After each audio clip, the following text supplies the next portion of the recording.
नमस्कार दोस्तों, आज पर्यावरण का बहुत ही महत्वपूर्ण टॉपिक जहाँ से प्रश्न आपको डायनामिक और स्टैटिक दोनों ही मिलते हैं। ठीक है, डायनामिक क्वेश्चन भी आते हैं इसमें ज़्यादातर। तो टॉपिक का नाम ही इसमें प्रदूषण है।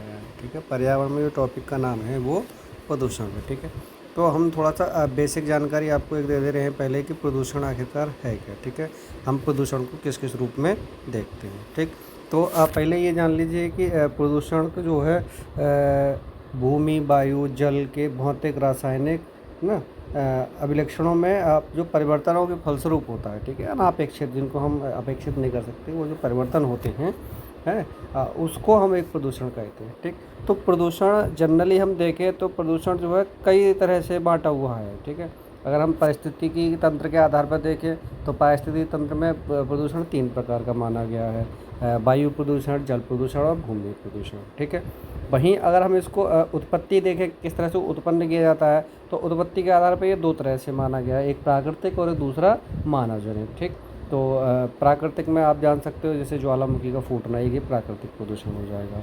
लेकिन मानव जनित इसके बहुत ज़्यादा हैं, मनुष्य द्वारा औद्योगिक क्षेत्र में कृषि से उत्पन्न प्रदूषण, वाहन वगैरह, ये सब जो है इसमें समाहित हो जाता है। ठीक, दूसरा, अगर हम प्रदूषण को पारिस्थितिकी तंत्र के आधार पर देखते हैं तो इसमें जैव निम्नीकरण हो गया और अजैव निम्नीकरण हो गया। ठीक है, जैव निम्नीकरण से मतलब है बायोडिग्रेडेबल, मतलब जो कि अवशिष्ट जो है उसका नष्ट हो जाए। ठीक, जैसे घर का कूड़ा हो गया, पशुओं के मलमूत्र हो गए, सीवेज आदि हो गए, तो ये क्या होते हैं, निम्नीकरण में आते हैं। ठीक है, ये क्वेश्चन बनता है और यहाँ से क्वेश्चन मिलता है इनसे। ठीक, दूसरा अजैव क्या होता है, नॉन बायोडिग्रेडेबल, मतलब जो कि नष्ट ना हो, जैसे प्लास्टिक हो गया, डीडीटी हो गया, बेंजीन है ना, है, और हेक्साक्लोराइड हो गया। तो ये जो है ऐसे हैं जो नॉन बायोडिग्रेडेबल में आता है। तो क्वेश्चन यही पूछ लेता है सीधे कि बायोडिग्रेडेबल कौन सा है और नॉन बायोडिग्रेडेबल कौन सा है। ठीक, दूसरा, अगर इसके भौतिक गुणों के आधार पर अगर हम प्रदूषण को देखेंगे तो भौतिक गुणों के आधार पे भाई ये प्रदूषण हम देखते हैं 5 प्रकार से माना गया है। जैसे सबसे नंबर 1 इसमें गैसीय प्रदूषण है, फिर धूल प्रदूषण है, ताप प्रदूषण है, ध्वनि प्रदूषण है, रेडियो सक्रिय प्रदूषण है। ठीक, तो जनरली ये प्रदूषण के हमने प्रकार देखे थे। ठीक, और ऐसे ही कुछ प्रदूषण जो हैं हमारे, एक इनको पर्टिकुलर नाम भी देते हैं, जैसे कि एंथ्रोपोजेनिक प्रदूषण कौन सा रहता है, तो ये जो रहता है जो मानव जनित होता है। ठीक है, ये कभी कभी क्वेश्चन पूछ लेता है इसी तरह से, या जैविक कूड़ा कचरा ये जो है मनुष्य तो क्रिएट करता है। ठीक, तो ये प्रदूषण एंथ्रोजोपिक प्रदूषण जनिक प्रदूषण कहलाता है। ठीक है, तो चलिए प्रदूषण से संबंधित देखिए, जैसे पहला प्रश्न यही हमारा दिया हुआ है स्क्रीन पे आपके कि मानव जनित गतिविधियों से उत्पन्न मानव जनित पर्यावरण प्रदूषण कहलाता है। ठीक है, तो ये हमारा कौन सा हो जाएगा, एंथ्रोपोजेनिक प्रदूषण। ठीक है, ये ऑप्शन क्वेश्चन नहीं, रिपीटेड क्वेश्चन है, बहुत आया है। ठीक है, इसलिए इसको जो हमने यहाँ पर सबसे पहले स्क्रीन पे यही रखा है। दूसरा हम क्वेश्चन को देखेंगे इसमें, दूसरा क्वेश्चन देखिए सेम वही है, ये PCS 2019 का प्रश्न है और इसका भी वही सेम आधारण हो जाएगा कि मानव गतिविधियों से परिवर्तित प्रदूषित पर्यावरण या प्रदूषण जो भी उत्पन्न होगा उसे क्या कहेंगे। ठीक, तो ये होगा एंथ्रोपोजेनिक पर्यावरण। ठीक, तो इसका भी ऑप्शन बी होगा। ठीक है, अगला देखते हैं। अब देखिए ये आ गया, अगर अंग्रेजी में बोलें तो बायोडिग्रेडेबल। बायोडिग्रेडेबल मतलब होता है जो इसका अवशिष्ट पदार्थ जो होंगे इसके नष्ट हो जाते हैं। ठीक है, तो ये उसमें आते हैं। तो ये इसमें कौन सा हो सकता है, अब देखिए पारा हो गया, प्लास्टिक, एस्पेक्टस, तो ये सब हमारा नॉन बायोडिग्रेडेबल में आते हैं, तो ये तीनों नहीं होंगे और इसका राइट आंसर होगा बाहित मालूम। ठीक है, अगला प्रश्न देखते हैं, और कौन सा वही सेम से प्रश्न रिपीट प्रश्न किया है ये। ठीक, इसमें पूछा है कि कौन सा जो है जैव अपघटनीय प्रदूषक होगा। ठीक, तो वही है जैव अपघटनीय, मतलब जो नष्ट हो सके, तो कौन सा हो सकता है, सीवेज, इसका राइट आंसर है सीवेज, ए। अगला देखते हैं, और फिर से वही रिपीटेड प्रश्न, देखिए कितनी बार इस प्रश्न को पूछा गया है, और ये कॉमन क्वेश्चन है इसीलिए हमने इसको फिर से रख दिया यहीं पे। तो इसका राइट आंसर हो जाएगा रबड़। रबड़ को आप नष्ट कर सकते हैं, बाकी तीनों जो आते हैं नॉन बायोडिग्रेडेबल में आते हैं। ठीक है, इंग्लिश वर्ड इसीलिए बोल रहे हैं कि कभी कभी पर्यावरण में इंग्लिश वर्ड ही उठा के रख देता है। ठीक है, चलिए अब हम कुछ क्या है इसमें देख लेते हैं कि कुछ प्रदूषण हमारे वायु प्रदूषण। ठीक, अब वायु प्रदूषण में देखते हैं कि इनको सीधे क्वेश्चन पे ही चलेंगे हम, हालांकि है बहुत डीप इसमें पढ़ाने के लिए, लेकिन आप लोगों को सीधे हम क्वेश्चन ही कराने जा रहे हैं। ठीक है, तो आप इसमें देख सकते हैं जैसे पहला प्रश्न हमारा स्क्रीन में कौन सा दिया हुआ है, पहला प्रश्न कह रहा है कि कोयला, डीजल, पेट्रोल आदि का दहन मूल स्रोत है। ठीक है, इनके अगर दहन होगा तो वायु प्रदूषण ही उत्पन्न होगा। हालांकि और प्रदूषण भी होंगे, लेकिन मूल स्रोत पूछा है कि इनके दहन का मूल स्रोत क्या है, तो वो है वायु प्रदूषण। इसका राइट आंसर है सी। चलिए ठीक है, मैं दूसरा होगा वायु प्रदूषण। ठीक, क्वेश्चन नंबर 2 देखते हैं। प्रकाश रासायनिक धूम कोहरे के बनने के समय, ठीक, के समय निम्न में से कौन सा एक उत्पन्न होता है? तो नाइट्रस ऑक्साइड। ध्यान रखना, बहुत रिपीटेड प्रश्न है। ठीक है, इसको प्रकाश फोटोकल सेल्स भी बोलते हैं। तो इसमें कौन सी बनती है? Nitrous oxide, N2O। ठीक है, N2O होगा या NO2 होगा, ये आप थोड़ा सा देख लेना। लेकिन फिलहाल ये जो है आपको ध्यान रखना चाहिए। उस टाइम पे कई सारे जो है द्वितीय प्रदूषक रहते हैं, कुछ प्राथमिक रहते हैं, तो ये द्वितीयक भी उत्पन्न करता है। ठीक है, इसको अगर प्रकाश रासायनिक धूम्र को हम एक शब्द और भी देते हैं तो उसको बोलते हैं हम स्मॉग। क्या बोलते हैं? स्मॉग। ये भी आप ध्यान रख लेना। इसको कभी कभी स्मॉग भी प्रश्न में आता है। ठीक है, तो इसमें स्मॉग प्लस फॉग मिला हुआ होता है, स्मॉग प्लस फॉग। ठीक है, इसीलिए प्रश्न को आपको ध्यान से याद करना है इसको। चलिए प्रश्न अगला देखते हैं। वही है, प्रकाश रासायनिक धूम्र का बनना किस किस अपक्रिया का परिणाम है? ठीक है, अब इसको सीधे आप ध्यान करिए अब स्मॉग नाम से। किस नाम से? स्मॉग। ठीक है, तो अब इसमें देख लेते हैं ऑप्शन। पहला ऑप्शन कह रहा है कि NO2, O3 और पैराऑक्सी एसिटिक नाइट्रिक के बीच सूर्य के प्रकाश की उपस्थिति में। तो पहले आप ये ध्यान रखना कि ये जो बनता है वो द्वितीय, जितने भी हमारे द्वितीय प्रदूषक होंगे। ठीक है, तो ये कौन सा बनाता है? द्वितीय प्रदूषक। ये ध्यान रखना। ये सारे अगर द्वितीय प्रदूषक का नाम भी पूछा जाए तब भी आप ध्यान रखना। NO2 होता है, O3 होता है, और ये होता है हमारा PA है। इसको शॉर्ट में बोल देते हैं पैरा। ठीक है, पैराऑक्सी एसिटिक नाइट्रेट। ठीक है, तो ये 3 हमारे हैं द्वितीय प्रदूषक। इनको याद कर लीजिएगा, ये कभी भी पूछता भी है सीधे। ठीक है, अगला प्रश्न देखते हैं। धुआं में आँखों को प्रभावित करने वाली कौन सी उत्तेजक गैस है? ठीक है, तो ये धुआं वगैरह जो आँखों में लगता है, आपने देखा होगा सफ़र कभी जाओ आप जो है जहाँ बहुत ज़्यादा कंजेस्टेड एरिया रहे, तो वो भी जो हमारा लगता है वो होता है सीधे पैराऑक्सीटिक अम्ल। ठीक है, पैराऑक्सी एसिटिक नाइट्रेट। अगला फिर से वही है कि वातावरण में प्रदूषण उत्पन्न करने वाली गैस कौन सी होगी? अब देखिए, सारी गैस आपको देखने में लग रहा होगा कि सारी गैस उत्पन्न करती है, लेकिन इसमें जो प्रदूषण उत्पन्न करती है ज़्यादातर वो होती है हमारी कार्बन मोनोऑक्साइड। ठीक है, तो ये कार्बन मोनोऑक्साइड जो गैस आती है ये आती है प्राथमिक। ठीक है, प्राथमिक वायु प्रदूषक सबसे पहला जो होगा वो यही आता है। ठीक है, चलिए अगला देखिए क्वेश्चन। जो हम बता रहे थे आपको कि द्वितीय प्रदूषक, अभी हमने पूछा था आपसे कि कौन कौन सा रहता है, तो आप ध्यान रखना, ये बहुत ही इंपॉर्टेंट प्रश्न है। ठीक है, तो इसमें आपका PAN भी होगा जो हमने ऊपर बताया। दूसरा स्मॉग तो होगा ही जब स्मॉग में पैन होता है, और तीसरा होता है हमारा O3। ठीक है, एक और रह गया इसमें NO2। ठीक, और ये हमारे आएगी। ठीक है, तो इसका राइट आंसर हो जाएगा हमारा C। ये कैसा है? प्राथमिक है। अगला देखिए, क्वेश्चन वही पूछ लिया घुमा के। हमने कहा था कि ये प्रश्न यहाँ से मिलता है आपको, ये बहुत महत्वपूर्ण टॉपिक है, यहाँ से प्रश्न आपको मिलता है। तो पूछा है कि द्वितीय प्रदूषक कौन सा है, तो द्वितीय प्रदूषक कौन सा हो जाएगा हमारा? स्मॉग। ठीक है, अगला प्रश्न। अधूरे प्रज्वलन के कारण मोटर कार और सिगरेट से उत्पन्न होने वाली रंगहीन गैस। ठीक है, तो ये आपकी रहेगी कार्बन मोनोऑक्साइड, CO। कौन सी रहेगी? Carbon monoxide. अगला, मोटर वाहनों से निकलने वाला मुख्य प्रदूषक कौन सा है? फिर से वही प्रश्न हो गया, तो CO, कार्बन मोनोऑक्साइड। ठीक है, रिपीटेड प्रश्न है, उत्तराखंड में भी आया है और बिहार में भी पूछा है। अगला प्रश्न देखते हैं। वाहनों में पेट्रोल के जलने से निम्न धातु वायु को प्रदूषित करती है। ठीक है, तो जो वाहन वगैरह में जो निकलती है वो लेड निकलती है। ठीक है, वाहनों में जो पेट्रोलियम पदार्थ जितने होते हैं, पेट्रोल से जितने भी चलते हैं, उनसे लेड डालने की आवश्यकता समाप्त हो चुकी होती है, इसलिए ठीक है लेड ही जो है इसको बच्चों के दिमाग वगैरह पे भी जो असर डालती है। ठीक है, तो ये आंसर इसका हो जाएगा C। अगला देखते हैं कि CNG का मुख्य घटक। ठीक है, बहुत अच्छे अच्छे प्रश्न हैं, और ये ऐसे प्रश्न हैं जो आपको रखे हुए मिलेंगे, कई एग्जाम में देखेंगे। तो CNG का जो मेन मुख्य घटक होगा वो होता है हमारा methane gas, CH4, methane gas. याद कर लीजिए, बहुत रिपीटेड प्रश्न है ये। ठीक है, आता है। अगला देखते हैं। कि अब देखिए ये रक्त धारा को दुष्प्रभावित करती है। अगर ब्लड में देखें कार्बन मोनोऑक्साइड, ठीक है, जो दम घुटने से मृत्यु होती है या जो हीटर वगैरह चला के सो जाते हैं, ठीक है, तो मृत्यु का आप देखते हो कि न्यूज़ में आता है, तो वो यही है कि कार्बन मोनोऑक्साइड की मात्रा जब ज़्यादा हो जाती है तो रक्त में जो है ये फैलती है, तो चाहिए होती है हमें ऑक्सीजन और पहुंच जाती है CO, तो इससे जो है मृत्यु हो जाती है। ठीक है, चलिए प्रश्न अगला देखते हैं 13। वही है कि ऑक्सीजन की अपेक्षा अधिक शीघ्रता से रक्त में हीमोग्लोबिन घुल जाती है, बहुत आसानी से ये घुल भी जाती है, ठीक है, इसीलिए और इसका मौत का कारण बन जाती है। तो ये हमारी है CO। कौन सी है? CO। अगला देखते हैं, कराया कि वायु प्रदूषण सबसे ज़्यादा हानिकारक कौन सा है। तो अब आप देख सकते हैं कि भाई अभी जो अब तक जो सबसे ज़्यादा हानि पहुंचाई है वो CO ने ही पहुंचाई है, CO कार्बन मोनोऑक्साइड।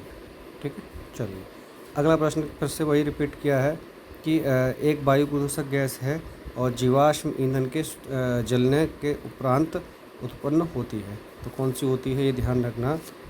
जीवाश्म ईंधन, तो ये होगा हमारा सल्फर डाइऑक्साइड यानी SO2।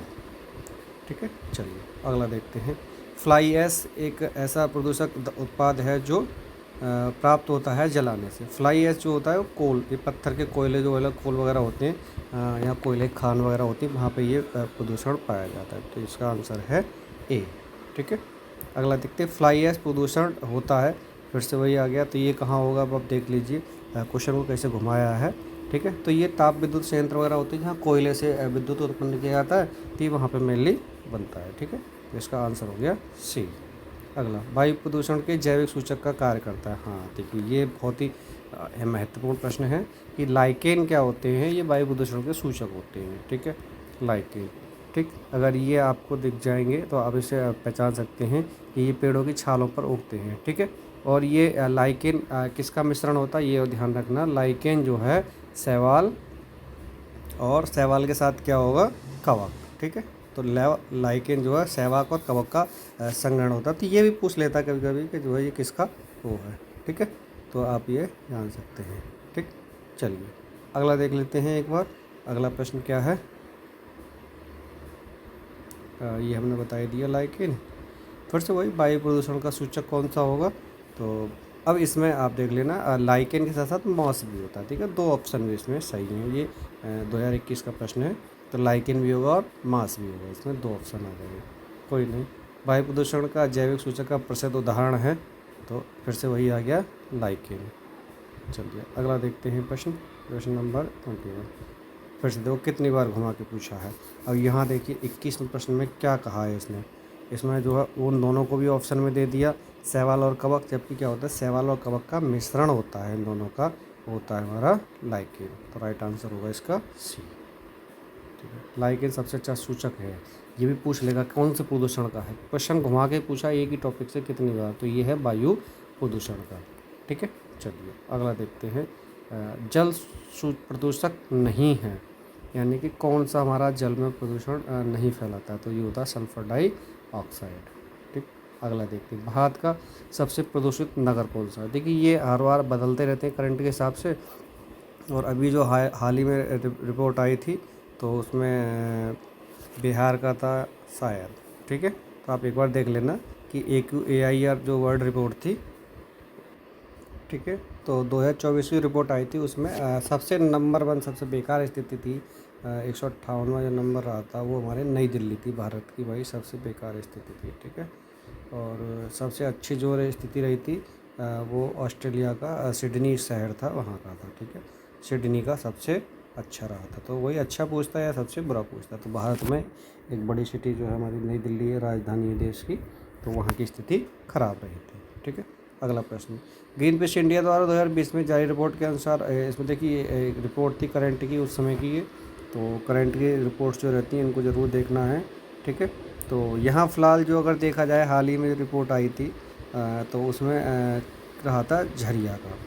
ठीक है, ये झारखंड का एरिया है। ठीक है, चलिए प्रदूषण युक्त वायुमंडल को निम्न में से किसके द्वारा स्वच्छ किया जाता है, तो ये अब ध्यान रखना, हमेशा देखा भी होगा जब नई दिल्ली में ज़्यादा फॉग वगैरह प्रदूषण बढ़ने लगता है तो वहाँ पे पानी की वो बौछार की जाती है। ठीक है, तो ये वर्षा के द्वारा ही संभव है, जब हम वर्षा करते हैं तो जो प्रदूषण होता है वो बैठ जाता है। ठीक है, अगला देखते हैं, वायु प्रदूषण नियंत्रण हेतु दिसंबर में एक वायु प्रणाली का शुभारंभ किया गया था।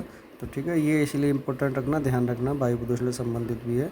तो ये नई दिल्ली में हमने इसकी शुरुआत कराई थी, नई दिल्ली में इसकी शुरुआत हुई थी। ठीक है, चलिए इसमें एक बार और ध्यान रखना कि PM10 और PM25, ठीक, और SO2 और साथ में था NO2, इन प्रदूषणों की जांच की जाती थी। ठीक है, इनको हम चेक कराते थे कि इसकी स्थिति क्या है। अगला देखते हैं, एशियाई भूरा बादल 2002 अधिकांश फैला हुआ था। तो ये उस समय का करंट का क्वेश्चन है। ठीक है, तो आप इसको इम्पोर्टेंटली देख लीजिए, दक्षिण एशिया में। ठीक है, इसका राइट आंसर था दक्षिण एशिया। अगला देखते हैं कि जाड़े के ऋतु में दिल्ली में वायु प्रदूषण उच्च स्तर पर रहता है, मोटर गाड़ियों में दहन प्रक्रिया जाड़े में बढ़ जाती है। देखिए ये कोई सेंस नहीं होगा बढ़ जाती है, बाकी ये सही है कि हाँ जो उच्चतम स्तर पर रहता है। तो इसका आंसर ए सही होगा और आर गलत होगा। ए सही है, आर गलत है। अगला देखते हैं, इंडोर वायु प्रदूषण का सर्वाधिक महत्वपूर्ण प्रदूषण है। इंडोर में जितनी भी जो गैसेज निकलती हैं, ठीक है, ख़ास तौर पे हम देखते हैं रेडॉन गैस। ठीक है, तो ये इंडोर जो है सबसे ज़्यादा प्रभावित करती हैं। ठीक, एक प्रश्न हमारा और है कि जो सिगरेट के धुएं में है वो मुख्य रूप से कौन कौन से प्रदूषण होता है। तो इसमें एक प्रदूषण तो कॉमन रहेगा ही रहेगा, कार्बन मोनोऑक्साइड CO, और इसमें क्या होता है, बेंजीन भी होता है, C6H6। कभी कभी ये फॉर्मूला भी दे देता है। ठीक है, अगला देखते हैं, रिंगेलमैन स्केल एक है, इसका नाम याद कर लीजिए, वनडे एग्जाम वाले ये पूछा जाता है। तो ये प्रयोग किसके घनत्व मापने में किया जाता है, तो ये किया जाता है मेनली धुआं पे। ठीक है, जो धुआं वगैरह रहता है उसको मापन करते हैं, इसमें देखते हैं कि स्थिति क्या है। ठीक है, चलिए अगला प्रश्न देखते हैं, ईंधन के रूप में कोयले का उपयोग शक्ति संयंत्रों से प्राप्त फ्लाई ऐश के संदर्भ में कौन सा कथन सही है। ठीक है, तो स्टेटमेंट बेस्ड क्वेश्चन है। पैराग्राफ है, इसका उपयोग भवन निर्माण के लिए ईंट के उत्पादन में किया जा सकता है, बिल्कुल किया जा सकता है। फ्लाई ऐश का उपयोग कंक्रीट के कुछ पोर्टेबल सीमेंट अंश के स्थानांतरण में किया जाता है, बिल्कुल किया जा सकता है। फ्लाई ऐश केवल सिलिकॉन डाइऑक्साइड और कैल्शियम डाइऑक्साइड से बना होता है, तो इसमें कोई टॉक्सिन तत्व नहीं होते। टॉक्सिन तो होते ही भाई, सबसे ज़्यादा नुकसानदायक होता है, तो ये गलत कह रहा है। और केवल वर्ड आ रहा है तो आप थोड़ा सा पकड़ देखिएगा, जो हायर लेवल एग्जाम होते हैं उसमें ये वर्ड अगर इंक्लूड करता है तो सिंपल सी बात है वो डाउट में जाता है। ठीक है, तो इसका 1 और 2 सही है। अगला देखते हैं कि बेंजीन प्रदूषण उत्पन्न करते हैं। ठीक है, तो अभी बेंजीन वाला हमने एक ऑप्शन पीछे आया भी था, आपने देखा होगा। तो उसमें मुख्यतः क्या रहा था, जो तंबाकू वगैरह रहते हैं। ठीक है, तो तंबाकू वाला ऑप्शन तो रहेगा ही रहेगा। दूसरा लकड़ी के जलने से भी रहता है, और स्वचालित वाहन से जो ऑटोमेटेड होती है। ठीक है, तो इसका राइट आंसर होगा पहला। चलो अगला देखते हैं कि वायु प्रदूषण की रोकथाम की एक यंत्रीय विधि नहीं है। ठीक, तो यंत्रीय विधि कौन सी नहीं है, साइक्लोन डिवाइडर। ठीक है, साइक्लोन डिवाइडर जो है एक यंत्रीय विधि ये नहीं है, इसका आंसर हो गया डी। अगला, AQI इंडेक्स फिर से आ गया कि प्रकार किन के विचार, देखिए हमने बताया भी था आपको, इसीलिए दिया था कि ये क्वेश्चन आता है। और ये देखिए कितना इंपॉर्टेंट क्वेश्चन है, और ये क्वेश्चन हमारा IAS 2016 में आया है। ठीक है, तो इसमें कौन कौन सी गैस थी हमने अभी आपको पीछे बताई थी, आपने ध्यान दिया होगा। एक तो सल्फर डाइऑक्साइड रही थी गैस, और कौन सी रही थी, और नाइट्रोजन ऑक्साइड भी रही थी गैस। ठीक है, और कार्बन मोनोऑक्साइड भी थी। ठीक है, इसके अतिरिक्त और भी थी जो हमने बताई थी, PM10 था, है PM2.5 भी था। तो ये आपको देखना था। ठीक है, तो ये गैस थी, इसका आंसर हो जाएगा 2, 3, 4। प्रश्न देखते हैं अगला, और प्रश्न हमारा है, बहुत अच्छा प्रश्न है ये, कि WHO के वायु गुणों संदर्भ में कथन में बताना है कि कौन सा सही कौन सा गलत है। तो एक इसमें ये लेवल बताया गया है कि कितना लेवल होना चाहिए। तो वार्षिक माध्य इसका 5 मरकरी प्रति मीटर क्यूब होना चाहिए, बिल्कुल सही है। बाकी करा कि किसी वर्ष में ओजोन प्रदूषण के उच्चतम स्तर प्रदूषण मौसम प्रदान होती है, नहीं, ऐसा कुछ नहीं है। PM10 फेफड़ों के अवरोध को बेहतर पर रक्त प्रवाह प्रवेश कर सकता है, ये भी नहीं। और अगला ऑप्शन है कि वायु में अत्यधिक ओजोन दबाव को उत्पन्न करती है, हाँ ये सही है। तो इसका राइट आंसर बन रहा है हमारा 1 और 4। ठीक है, अगला फिर से देखिए, एक कार्यक्रम था हमारा, ये आया था नेशनल क्लीन एयर प्रोग्राम। ठीक है, नेशनल क्लीन एयर प्रोग्राम, इसको शॉर्ट में NCAP भी कहते हैं। ठीक, NCAP के रूप में भी ये पूछा जा सकता है, इसीलिए हमने इसकी फुल फॉर्म में लिख दी। तो ये मेनली आया था 2019 में, और देखिए 2020 में ये पूछ लिया।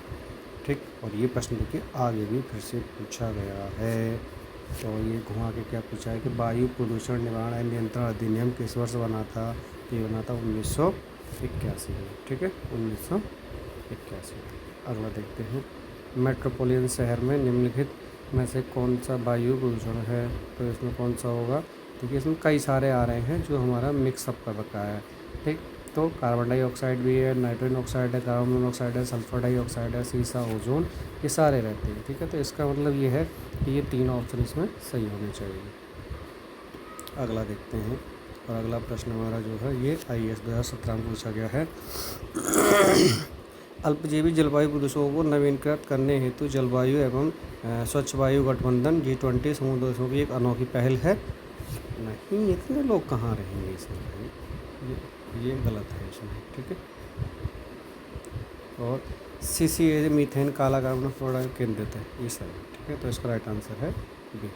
चलिए अगला देख लेते हैं कि स्मॉग आवश्यक वायुमंडल से उपस्थिति के कारण होता है। तो स्मॉग ये जो है क्रिएट होता है, ये क्यों होता है? ठीक है, तो ये मेनली जो डिपेंड करता है वो हमारा इस पर डिपेंड करता है भाई, नाइट्रोजन और सल्फर के ऑक्साइड। ठीक है, तो ये ऑप्शन इसका हो गया। अब चलो कुछ प्रश्न जो है अम्ल वर्षा से संबंधित है उनको देख लेते हैं कि अम्ल वर्षा निम्नलिखित द्वारा वायु प्रदूषण के कारण होती है। ठीक है, तो आप देख सकते हैं अम्ल वर्षा का मेनली हमने आपको बताया आर्द्र मौसम और शुष्क मौसम में।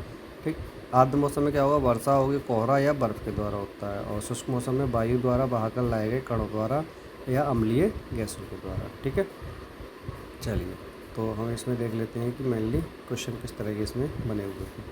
तो पहला ही प्रश्न है दे दिया कि वायु के कारण कौन कौन सा, नाइट्रोजन के ऑक्साइड और सल्फर के ऑक्साइड। सल्फर के तो रहेंगे ही रहेंगे अम्ल अवस्था में। ठीक है, क्योंकि सल्फ्यूरिक अम्ल जो रहता है। अगला उत्तरदायी कौन कौन सा होगा, तो वही रिपीटेड प्रश्न, नाइट्रोजन ऑक्साइड और सल्फर के ऑक्साइड। अगला किन के द्वारा होता है, फिर से वही रिपीट में, नाइट्रोजन और सल्फर। देखो कौन उठा के रखा है ये प्रश्न 3 बार लगातार। अम्ल वर्षा का कारण है सल्फर के ऑक्साइड और नाइट्रोजन ऑक्साइड, ये सी आंसर होगा इसका। अगला अम्ल वर्षा में कौन उपस्थित होगा, नाइट्रिक अम्ल आ ही रहा है, या सल्फ्यूरिक अम्ल होता तो वो भी आ जाता है। ठीक है, अम्ल वर्षा में उपस्थित फिर से कौन सा होगा, देखिए फिर से दे दिया छत्तीसगढ़ की शेष ने, सी ऑप्शन हो गया। अम्ल वर्षा का घटक मुख्यतः कौन सा होगा, देखिए इसमें अगर घुमा के दिया है अब ये, तो HNO3 भी होगा आपका और सल्फ्यूरिक अम्ल भी होगा। तो ए और बी दोनों ऑप्शन इसमें सही बन रहे हैं। ठीक है, चलिए अगला ऑप्शन ये IAS ने पूछा है फिर से कि वातावरण में किसकी अधिकता से जो है ये होगा। तो देखिए नाइट्रोजन का सल्फर ऑक्साइड तो रहेंगे ही रहेंगे। ठीक है, तो 2 और 4 इसमें आपका ऑप्शन होना चाहिए। ठीक है, चलिए अम्ल वर्षा का फिर से देखिए राजस्थान का क्वेश्चन है, तो ए और बी दोनों सही है। ठीक है, ध्यान रखना 1 और 2, इसका 1 और 2 होगा ऑप्शन। ठीक, चलिए अगला देखते हैं। अम्ल वर्षा होती है, फिर से वही ध्यान से देखना कि कौन से प्रदूषक वायु में पहुंचनी चाहिए, तो सल्फर डाइऑक्साइड प्रदूषण से ही जो है वर्षा होगी। अगला, एक का वर्षा के पानी में घुल जाने से वर्षा अम्लीय हो जाएगी, तो कौन सा घुलेगा भाई? देखिए अब यहाँ देखिए नाइट्रिक अम्ल भी दिया है और सल्फ्यूरिक अम्ल भी दिया है। अब ऐसी स्थिति में आपको देखना है कि इसका ऑप्शन कौन सा सही होगा। तो ठीक है, तो इसमें हम ज़्यादा राइट माना है सल्फर के ऑक्साइड, यही हमने सही माना है। चलिए अम्ल वर्षा होती है मेनली, तो ये जो होती है कारखानों से होती है, जहाँ से जो है सल्फ्यूरिक अम्ल और ये नाइट्रिक अम्ल उत्पन्न किए जाते हैं। वायुमंडल में से उत्पत्ति का कारण कौन सा होगा, क्लियर है डी ऑप्शन, SO2। ठीक, फिर से ये जो है अम्ल वर्षा सबसे ज़्यादा कहाँ होती है, कौन से देशों में? ठीक, तो ये क्वेश्चन थोड़ा सा देखने वाला है आपका। तो सबसे पहले इसमें कनाडा और जर्मनी, ये 2 देश थे जहाँ पर वर्षा सबसे ज़्यादा होती थी। ठीक है, अगला, किस देश में सर्वाधिक अम्लीय वर्षा होती है? तो इसमें होगा हमारा नॉर्वे। ठीक है, भूमिगत जल को दूषित करने वाले अजैविक घटक कौन से हैं? ठीक है, तो ये आर्सेनिक होगा। अजैविक घटक कौन सा होता है? आर्सेनिक। ठीक है, अब ये तुम्हारा जल प्रदूषण से संबंधित प्रश्न है। चलिए इसको हम अगले भाग में करने का प्रयास करेंगे, एक साथ इतना नहीं दिया जा सकता, फिर आप लोग जो वीडियो देखते भी रहिए। धन्यवाद।